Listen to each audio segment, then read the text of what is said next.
미국도 델타 변이 바이러스 확산세가 심각해지고 있습니다. 백신 접종률이 낮은 지역들을 중심으로 확산세가 거세다 보니 백신 접종률을 끌어올리기 위한 백신 의무화 조치가 곳곳에서 잇따르고 있습니다. 뉴욕으로 가보겠습니다. 한보경 특파원, 우선 뉴욕시가 다음 주부터 미국에서 처음으로 백신 의무화 조치에 들어가죠? 네, 16일부터 뉴욕시가 이른바 백신 패스를 도입을 합니다. 백신 접종 증명서가 있어야 음식점과 체육관, 그리고 극장 등의 실내 시설에 들어갈 수가 있습니다. 우선 시범 실시고요. 다음 달 13일부터는 시 당국에서 현장 단속을 하기 때문에 그때부터는 강제가 됩니다. 다음 달부터는 각급 학교들이 개학을 하는데 전면 등교 개학에 차질을 빚어서는 안 된다는 시 당국의 의지가 강한 상황입니다. 미국 다른 지역으로도 확산이 되는 분위기죠? 네, 미국의 코로나19 하루 평균 확진자 수가 지난 겨울 대유행 수준인 10만 명대로 급증을 했습니다. 그런데 확진자의 많은 수가 백신 접종률이 낮은 지역을 중심으로 나오고 있다 보니까 이 접종률을 끌어올리는 게 급선무가 됐습니다.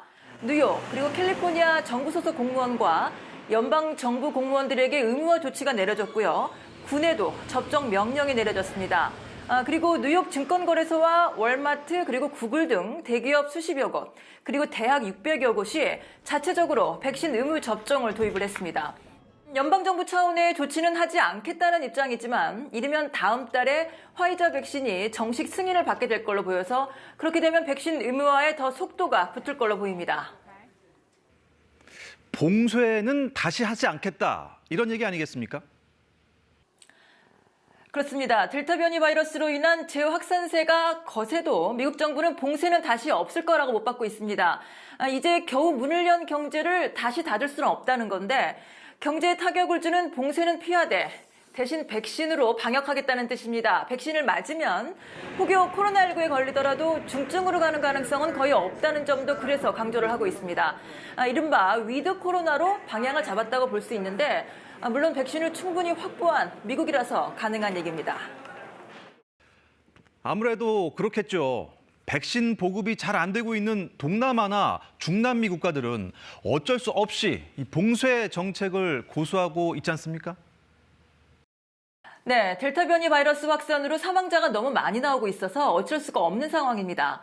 예를 들어 최근 하루 사망자 수가 가장 많은 나라가 전 세계에서 인도네시아와 브라질 등인데요. 이들 나라 확진자 수는 미국과 비슷합니다. 하지만 치명률이, 그러니까 사망자 수죠, 미국에 비해서 10배가량이 높습니다.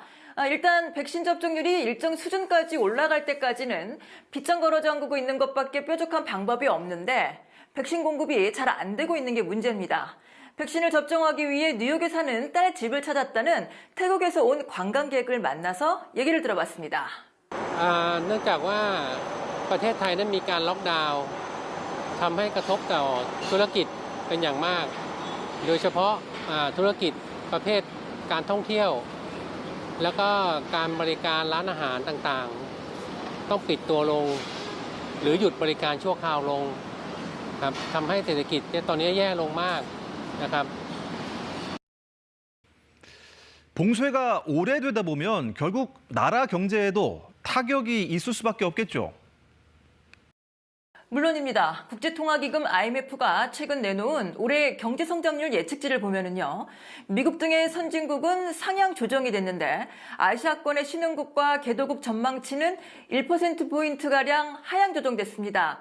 실제로 중국에 이어서 세계 2위 생산기지 역할을 하고 있는 베트남이 최근 강력한 봉쇄 조치로 나이키 등 글로벌 기업들의 베트남 현지 공장들이 잇따라 가동을 중단했습니다. 이게 장기화되면은 세계 공급망이 상당한 차질을 빚게 될 거라는 우려 역시 커지고 있는 상황입니다.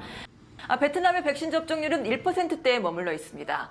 결국 개도국들 경제는 세계 경제에도 영향을 줄 수밖에 없다는 얘기인데요.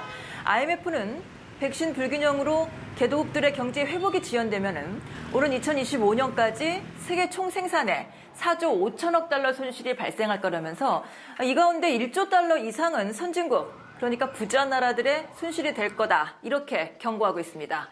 지금까지 뉴욕에서 전해드렸습니다.